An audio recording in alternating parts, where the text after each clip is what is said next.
So, when it comes to the lore deep dive, you guys are free to ask me questions. I'm going to talk a little bit. There's a few things I want to put out on the table and open a few windows, perhaps. And chat, of course, please feel free to contribute as well.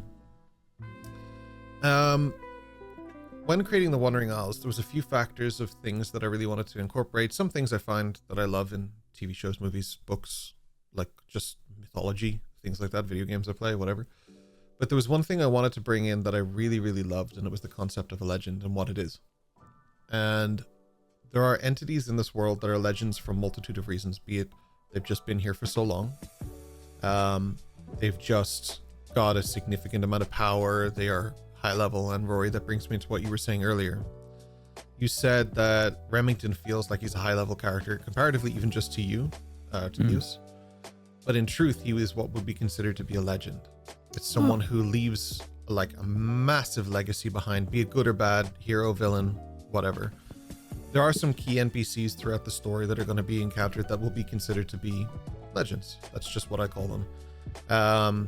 Some of you have them in your bloodline. Some of you have encountered some throughout the story. Some of you will encounter some throughout the story. And it's just, there's a substantial amount of those throughout the history. I've created an entire timeline, which is 1,542 years of this world that have existed before. And it's all been built on the same kind of premises and ideas. The first legends, of course, being the emissaries of Paragon. And then developing from there as people become legends, either using their abilities, as I said, for good or bad. I'm curious to see how encountering these, first of all, impacts you guys, but second of all, how encountering something like Wolver is going to really open up your view to these things. Like, if you take it in a head-on standpoint, you guys are going to get an elixir and you're going home. But realistically, what's happening here is doors are being opened for you. You're having opportunities to meet people. You met Orla. That's a really good example. She's not necessarily like a legend or anything, but she's somebody who has notoriety in that town, that space, and you left with a good image. That matters. Like, that leaves that door open for you to Dagtorp again in the future and stuff like that. Is that something that weighs into you guys as players? Like, are you considering these things when you're making your decisions, or is it more, this is just what my character does, or how do you approach these things? 100%. 100%. That's a good answer. I told you, like, the whole fucking Wandering Isles is a chessboard. And there's all sorts of political stuff going on in certain parties that we have to figure out. And I think the more allies or people that you can just contact when you go into an area. Like, for example, if I go to Ireland, I will contact you guys to kind of know where to go, what to do. If you didn't. Yeah, no, I'm just saying out loud, like in real life. Small island. No matter where I go, when I'm there first, I try to meet people that are kind of trustworthy to me. Build connection. Some kind of an anchor. So, and usually I keep these connections. And when I go there again, I know where to go, who to contact, you know. And I feel like Wandering Isles is the same to me, like for Hatsu anyway, because he was raised that way. That you need locals to, because when you're new to an area, the locals always have the advantage when you fight. They know where to fight, how to fight. They have like people that could join the fight, reinforcements, whatever. So you're always at a disadvantage if you're in terrain that you don't know, right? So the moment you can have locals that help you to figure stuff out, or they just know things that are commonly known in that area that you just don't know. So don't touch this plant because it's poisonous or whatever, you know? Yeah, it's that thing. So we said don't touch it. To Hatsu, it's a really big deal to kind of get to know people that he could rely on for information gathering and stuff, for sure. Absolutely, that's a good answer. What about you guys? What about Richard, for example? What do you think? I think there's a couple of things. I mean, touching back on the previous answer about humanity and us as a party. I mean, Slate individually, but it would appear lots of us are exploring our humanity, but also trying to leave our mark wherever we go, and seeing as we have been, found ourselves in the Arcanum in the first place, which is a place of privilege but a place of opportunity, we are leveraging that privilege to be on these assignments, to go to these places, but then we're using the opportunity to make a lasting mark in the positive, because the overwhelming history is in the negative, which is what influences the public opinion. And part of the school's, the point of it is to, stay there long enough to be good enough to become something better, to be able to do better, or to make positive change in some cases. For an example would be if there was a raised threat, to stop it or whatever, to counter it. And it doesn't say how. I mean, it may be violently, non-violently, verbally, whatever. And understanding that each of us have different tools, but part of what we're doing at the moment is exploring what are our options to make a difference. So, that gives us individual motivations to, have positive interactions or to want to make an impact. But I think there's a higher calling or a higher purpose that we're all aware of, although we haven't vocally said it. We know that there's a pressure and an expectation on behalf of the school, but on behalf of the world, for us to go best foot forward. And I think as a group, we're starting to realize that we're all in that same mindset. Collectively, we're trying to do best foot forward. So that gives you the small and the large picture. Because if you do enough small footsteps, you create a big one, and so on and so forth. So that works for creating allies and leaving behind contacts, but that's how you have that butterfly effect and how you change the world, I think. Yeah, absolutely. Roy, what about you? Yeah, so it's interesting. One, these legends and such, Eos loves stories. She loves them. She grew up within this whole library, whatever, full of them. So seeing eventually, fingers crossed, we live to see Wolver, she's going to be amazed by it. She, of course, will want to relay in a way to the, what is it called again? Lycanthrope? Mm-hmm. Yeah, she will want to see them as possible allies. She doesn't want to have to fight them or have a bad interaction with them, because she might relate to them. You are also a freak like me, in a way. So she will want to build on not necessarily connections or grow like a whole hive mind of these different people, but to be able to go, okay, if I come back here, I might be welcomed with a cup of tea as well. Sure. So you want to leave that door open and push that kind of thing, yeah. And so that's the focus. You want to, it's not, yeah, but it's like you're not trying to fight everybody anyway. Nobody goes, well, there are murder hobos in D&D, obviously, but you don't approach, it's going to take him a minute to shake that. Normally you don't approach a situation with your sword out, right? Like in this kind of thing. But for, like, there's also a lot of reason to approach this with caution. Like, you've been given warnings. Sure. These guys are kind of like volatile, whatever. It is just a little bit of it's interesting to see like how you approach these situations. I'm perpetually surprised with how you guys drive this. Like, it's really, really cool. You definitely don't take things like, I didn't think Warbound was going to live beyond that session. That wasn't like a thing for me. I definitely didn't think you guys were going to go and build him a house. There's no prep work that I can do to come around for that. So for me, every door is always open because I think you guys are going to do crazy stuff. I'm still waiting for the flip side of that, where I'm like, they're going to love this NPC and you immediately decapitate them, but we'll see how it goes. Well, Gorebound is now the mayor of Penzance. I wouldn't mess with him, so. Because he killed everybody. Yeah. The mayor and only living resident. A hat made of skulls. Yeah. Give me dome hat. All the way. Maybe he just contributes so much in terms of the standard of living and fishing and moving things that he just gets so much popularity that he's voted in next, and he just becomes the mayor. He's just genuinely popular. One hand, he can probably catch like 50 fish, so it makes sense, like, just one sweeping motion. Yeah. What about how, like, the flip side of that coin is, like I said, not all legends are inherently good. There are the bad ones, sure. And there's one particularly like whose in the name, book. Absolutely, but there is one name who keeps coming up. the Archon. Like, the approach to that is a very, very set in stone thing.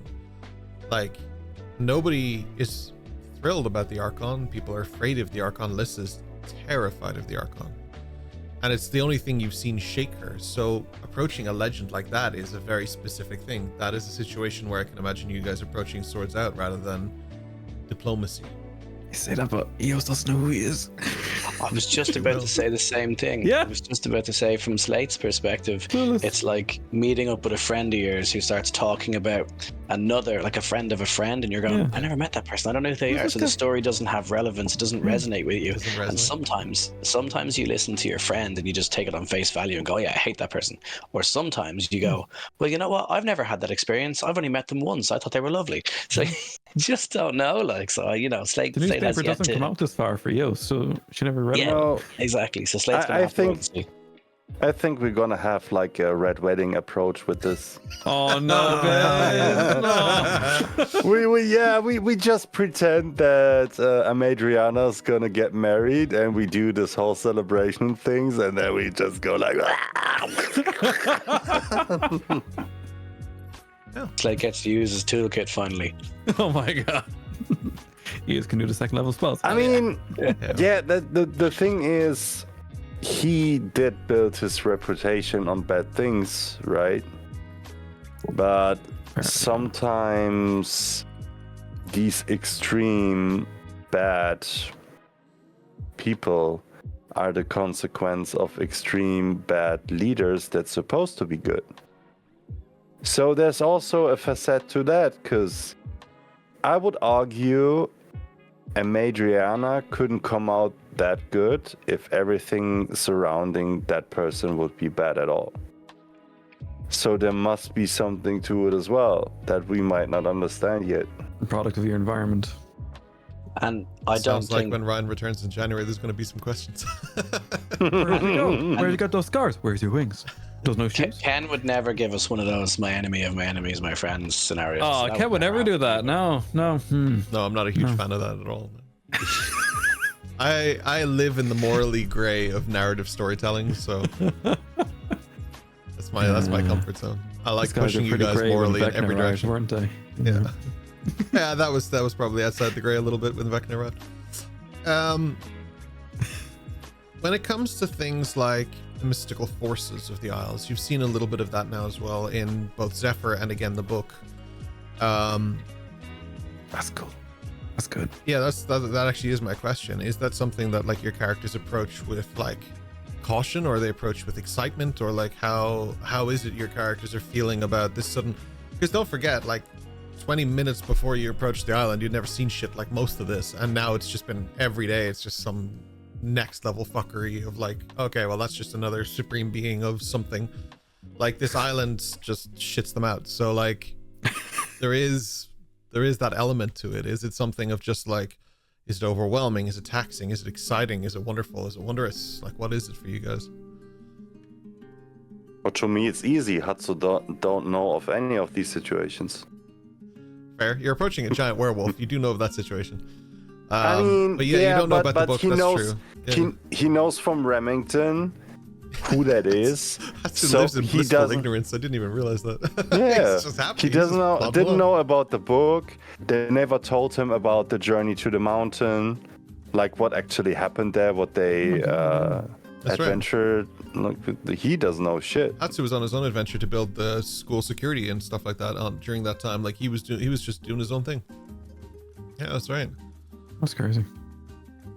It's weird to think of it that way. You should let Hatsu hold the book. Yeah. Next campfire, Hatsu and Slate. Don't meta game. When you talk about all the different facets of like creatures and like giant dragons on mountains and all the different things, like you say, is it overwhelming? It's this. It's very complicated to answer. But like, for example, when you mention the book, all I want to say is I want to touch it. That's it. I want to touch it. Stop it. So yeah, like, Slate diving headfirst into that really caught me off guard too. I didn't expect Slate to be just like, I'm gonna take the book. Like, I really thought you guys were gonna be like, fuck that book. We'll come back for it another day. We'll discuss this later. Slate was just like, yoink, and put it in his backpack and off you go. The book is like, do you want to know everything you've ever wanted to know? Yeah. And Slate was like, Yes, please. In my mind, when I think about Slate in the book, it's always like he has this book, and you have to imagine like disco lights, and then he's with the book. Touch it, bring it, pay it, watch it, turn it, leave it, stop format it, touch it, bring it. That's it. He's just going ham, like Bart style, you know. Absolutely. To be fair though, if Christy Moore offered me a book, I'd take it too. So, yeah. God damn it. How about things like the cultural aspect of the Wandering Isles? I mean, 99% of the population doesn't trust, for example, Eos. That's just a given. But like, is there any of that from, say, your characters when you're approaching the school? You're just like, I would probably, it's a little bit hard, probably need a dash here for this, to be honest. But like, from you guys, is it really a thing of like, you look up and you're like, well, that's a fucking Minotaur, that's creepy as shit, like, or your character's just like, sup, as you walk by down the hallway past like 15 different species you've never seen before? back to the magic thing, like for Eos to realize that she isn't the only purple-skinned, pointy-eared person in existence apart from... Remington was probably the first of that, right? Like when he approached you, I think he might have been the first person that, if I remember your backstory correctly, that Eos had met that was actually somewhat similar. That she's seen, yeah. She's aware of another person similar, but never seen said person. And to go to the school and realize all these things she's read about are A, possible, and B, may have actually happened, is a whole different level. Eos doesn't have to walk around covering her face at school and stuff, it's too. Great. Like that's, yeah, it's a nice thing. So It's for a you, great it's a nice opportunity. holiday, yeah. True, but I have to be careful not to make her walk around in blissful ignorance. Richard, you're like walking around with Slate, just picking up new personas and everything out of that. Like, Yeah, well, I mean, like for Slate, you know, excuse the pun, it's everybody is a clean slate. Everybody gets their opportunity, and based on the interaction in front of him, they go into the book or they don't. He gets a positive or negative. Right. So everybody starts blank, and it's built from there. And Slate knows better than anybody not to judge a book by its covers. So its actions speak louder than words. It's about substance. So how someone looks doesn't mean literally anything to Slate. yeah. I mean, that's a pretty fair answer. With Slate, like, I like the thing of him shapeshifting into a Minotaur and kind of breaking in the bed almost a little bit when he got up after the hangover, I think it was. And so, like, there's just those kind of interactions that I'm really, like, keen on sort of exploring more and seeing more of. And, like, Well, in moments with, like, I think as we start to travel further from the school, we're all getting a flavor. The bits of flavor from the world are seeping in, and it's painting that rich tapestry. And I think the further we go, the more that will happen. And I think there's a lot of that to come, and it's all starting to get interwoven quite nicely. I think the approach of going to Penzance first was really interesting because it wasn't something that was necessarily planned. You guys decided to go with Adrian. It just led to Penzance. Like, it was just something that just happened. I wasn't expecting you guys to follow the story that far, which is exactly why I have like a 1,000,000-page document with like backstories, because I never know what you guys are going to do. But like, you guys went to Penzance, you went to where he came from, you brought him back, but it happens to be one of those places that isn't like, they don't go against magic users or Eos or anything like that. Like, they may have visitors that do, so they treat it with caution. They obviously err on the side of caution, but they also have like a kobold walking around, so like, you know, it's not like the worst, you know, like it's not the worst thing to them. So like, Slate fits in really well there if he wants to, you know, like Eos fits in there if she wants to. She has to cover up and hide sometimes, but like, if she opens the door to the mailman, he's not going to call the crisis response unit in 2 minutes. But you go to a place like Dagtorp, it's the polar opposite. If she gets spotted for a second, like even just walking down the street, you don't know who's going to call. Like, Do you ever hear that thing, Maslow's hierarchy of needs? So it talks about, you know, whatever you need. So if you are starving to death, nothing is more important than getting food. And then if you have food, it's about getting shelter. And then if you have shelter, and it goes all the way up to, you know, having like a job and feeling good about yourself and having something to aim for. But it all goes back down. You have to have the other ones before you can have that one. So in places like Penzance, survival is more important than things like the politics or the magic. It's like, do they contribute to society? Do they help us live? Do they make life better? Do they pull their weight? But that is the box that needs to be ticked first. Whereas in places that have plenty or have less, let's say, less obvious hardship, then they're able to have something else as more important first. Yeah, I like Dash's approach to walk into everywhere and go, "Do you support the king?" Like, I'm loving that like approach to things. It's a very interesting. It's fucking slapstick comedy. It's God. interesting. That stick's gonna slap him sometime. That's the issue. Yeah. For Hatsu, it's a little bit different. He isn't confused about that people look different. He's confused about the different behaviors of people. Because there have been a lot of incidents where he got blamed for his actions on his cultural standards. But there were other occasions where it seemed to be okay for people to do the same. So he is trying to figure out, okay, there is different cultural do's and don'ts that also shift with the needs of that person, of that culture. So that is then okay. And she doesn't quite understand how that works. So he's more confused about these things, if that makes sense. Yeah. Not necessarily about like how people look, more like how they behave. Yeah. Yeah, it brings us back to what you were saying kind of at the beginning of the live session, where it's kind of like a chessboard, because the nuance of how you move a piece is very different from tile to tile. So it's like, yeah, it's definitely interesting to see you guys explore that. And I can see sometimes you're dipping your toes in to see what you can and can't do. Dash just jumps headfirst long straight into the deep end, but like it is like something that I respect and appreciate, because it's a difficult world that you guys have been dropped into, like especially for someone like what Rory's playing. Like Richard, your character, like you have a lot easier time moving through this world, for example, than probably some of the others, because you can just change your face and off you go. Like Hatsu has to wear a mask that might not be accepted in every place. That like Rory plays as Eos. Definitely not Roshi.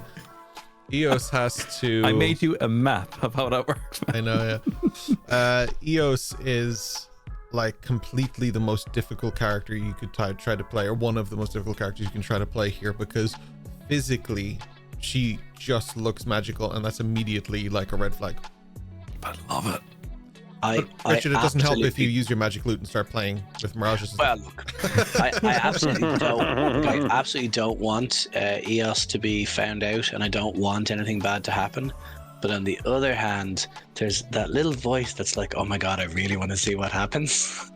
Hey man, You know, not that I want to manifest it, but it's these things over the course of traveling the entire world that you've created for us.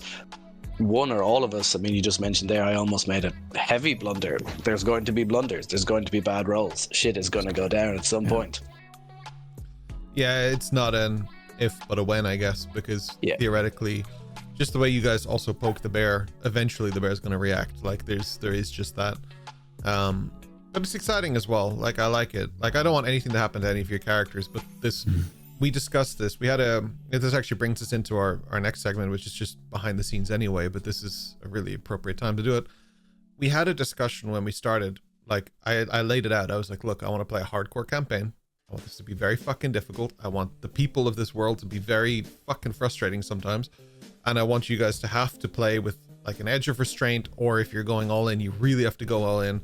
Make sure you understand there's consequences for things like death and stuff like that. There's a few homebrew rules we use to make things a bit more complicated and complex. And like, you know, like there's a lot of actions have consequences is how I always roll my games. Bonus actions have bonus consequences. But like, that's just how I like the way D&D feels to me. That's the campaigns I like to play. And the people that I handpicked are people that are very okay with that and understanding of that. And that's something that I really like. When it comes to something like this kind of world or campaign, like I'll probably start with Rory on this one. How do you feel when you play someone like Eos and you step out of the comfort of, say, the school? Now, she's only known her home, and then she has the school, which is a complete flip of what the home life is, and now you're back out in the wild, but this time you don't have the protection or comfort of your home, and this is a first for her. How do you feel stepping into a place like Dagtorp where you just realize, oh, like, these people just don't like me, and that's just how it is, right? So that comes back to the brief. So originally, when I wrote in my application for the long ago to Wandering Isles, it was before the FAQ was written. I was like, okay, here's this crazy story about To be this. fair, that's partly why the FAQ was written.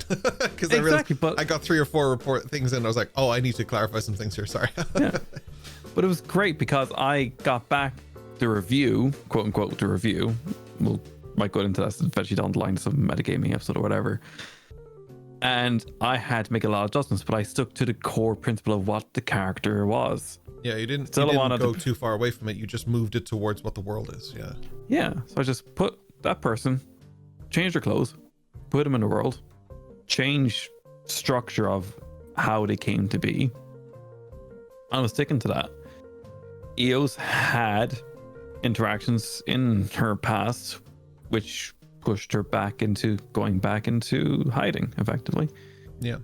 She put her toe out, got stood on, went back in, and now she's Very Dash pulled her toe out, like like you didn't really get yourself in trouble in that time.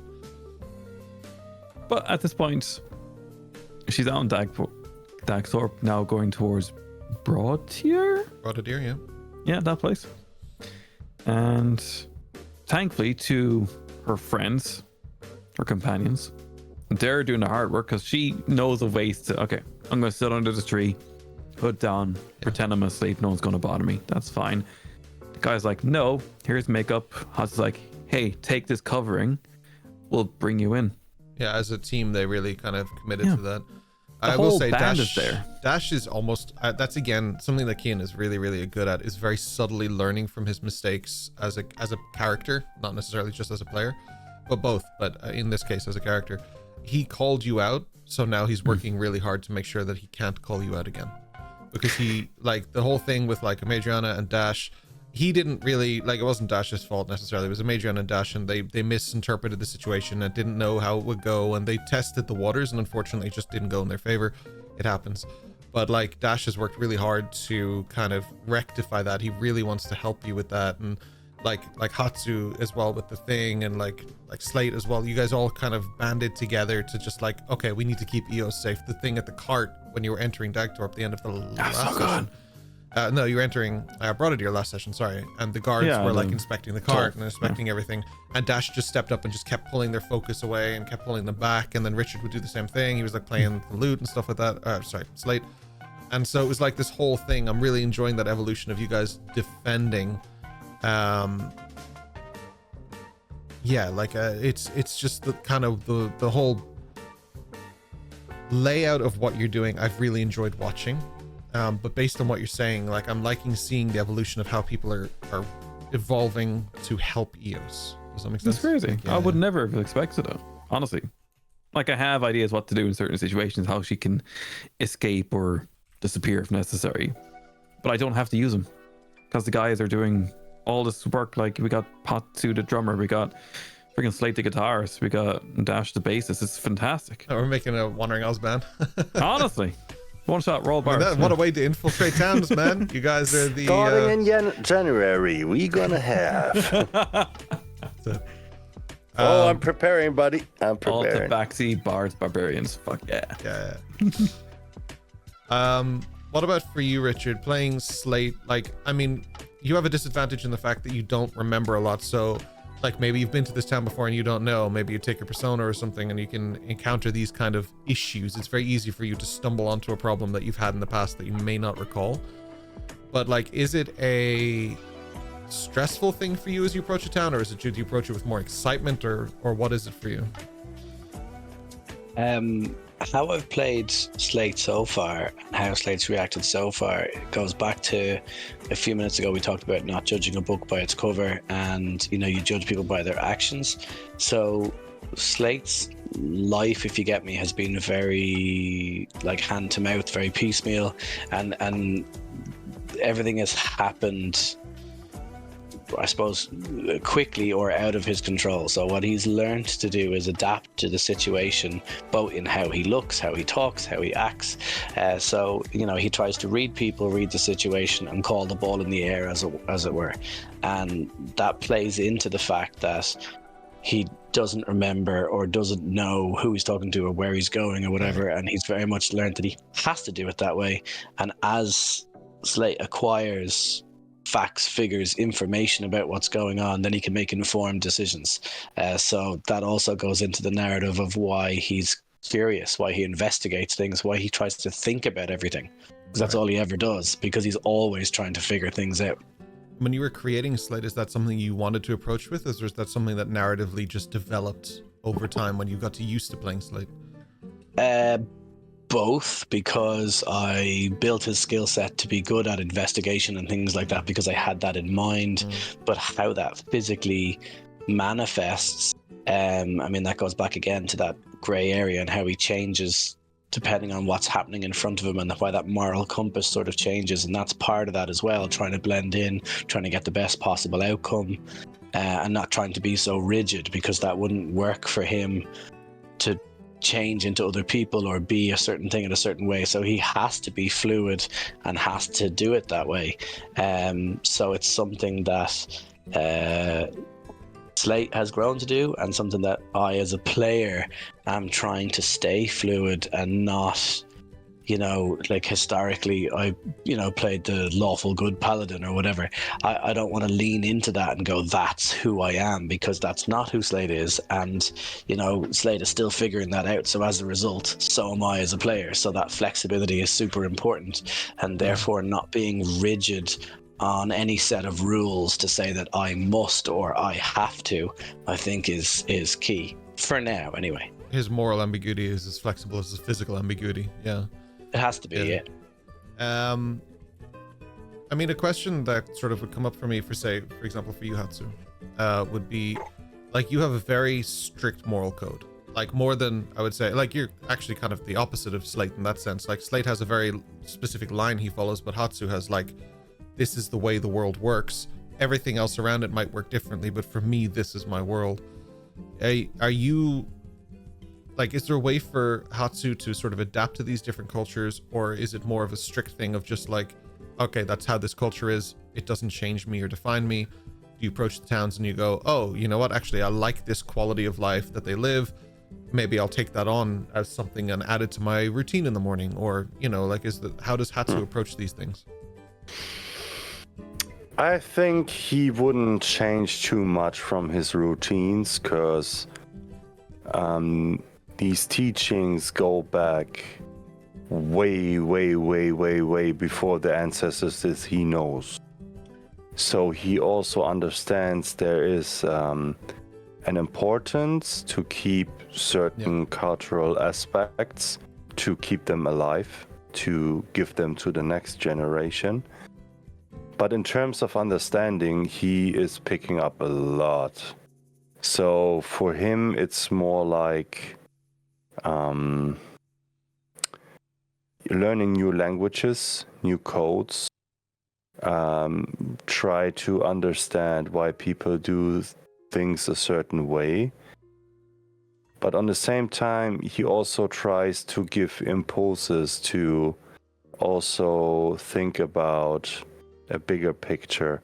Like, for example, as he did with Dash when they were talking about killing stuff, And when they talked about, then Dash said, you only eat plants, you're not killing stuff, right? When he explained that he also killed stuff, because every plant is living too, and they also have their ways to communicate and stuff. Yeah. So it's more like, for him, trying to also advocate for his view and the teachings that he received, but on the other hand also acknowledge that people have different views and that they might also be correct.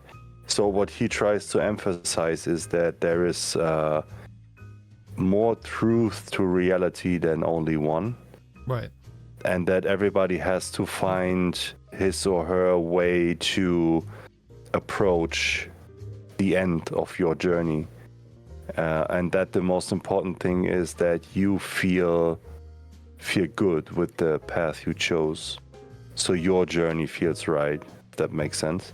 Absolutely. But he wouldn't necessarily For example, he really is proud of his robe, because his outfit is basically also a commitment to the family, and it's more like in German we would say Tracht. I don't know the English word. I don't either. Which means it's like a very special uniform to a certain region. Right. Okay. So, like with the kilt, you could read from the stickings on the kilt. You could read where somebody would come from, right? Yeah. So they have the same tradition in Saiga no Toshi, where the families would have traditional costume. Yeah. So they would have like certain things that would be on that outfit, so you could read which family. There would also be codes to honor the ancestors from that lineage and stuff like that. So he's very proud of that, so he never ever would change his outfit. And speaking of like masking and shit, for him it is like a religious code would be. So he's just not allowed, so he wouldn't tear it off, like no matter what.